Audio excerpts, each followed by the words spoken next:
Doctor will not tell you this. That is what I'm here to tell you. If you are having cough or you want to clear your chest, most especially this winter period, you see that milk you have in your house, get me 1 onions, slice that onions, put that onions in a bowl and add this milk, 1 cup of milk, add it to that onions, cover it for 10 minutes.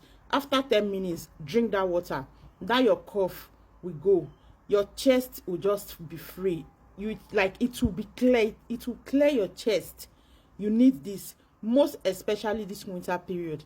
Even if you don't have cough, this will do a lot in your body. Just a cup of milk and onions, you are good to go.